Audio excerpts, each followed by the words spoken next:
How Stories Came to Be. Long ago, before there were stories, life was very boring for people. Every evening, after a day of hard work, they sat around wishing that something interesting would happen. Among the people was a lonesome little boy known as Gaka, which means crow.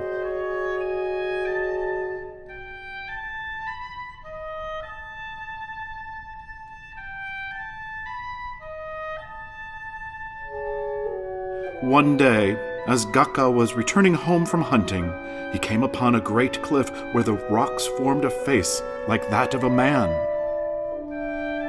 Gaka was feeling weary and decided to rest, so he put down his bow and arrows, sat, and leaned back against the cliff. Just as Gaka closed his eyes, a great voice rang out. "Shall I tell a story?" Gaka looked up, and to his surprise, it was the rock face who had spoken to him. "I do not know what a story is," Gaka said, "but I would like to hear it."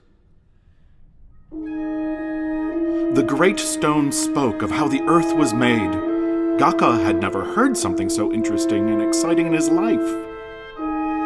He listened closely so that he might remember the tale and share it with others. Just as it was getting dark, the story came to an end, so Gaka thanked the great stone and hurried back to his people.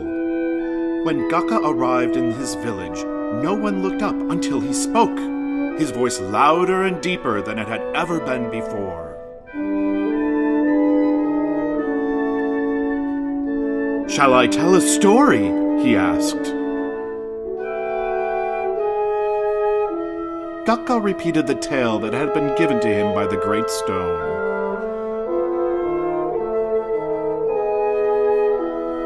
The people all listened with great attention until he was finished.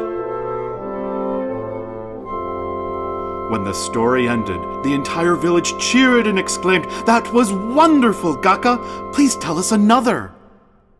The next day, Gaka went back to the great stone face and asked for another story. Instantly, the great stone awoke and began telling another tale.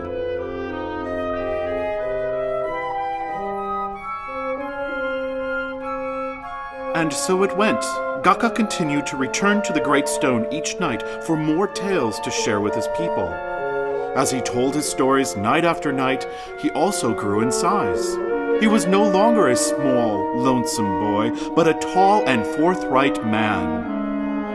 The people no longer called him Gaka.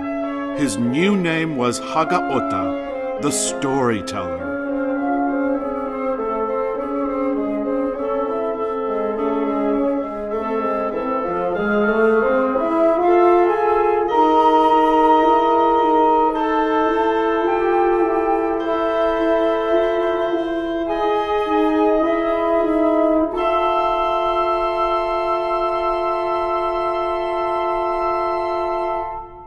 Eventually, the day came when Hagaota visited the rock face for the final time. "I have shared with you all the stories that I can," the great stone said. "The stories no longer belong to the stones, but to the people."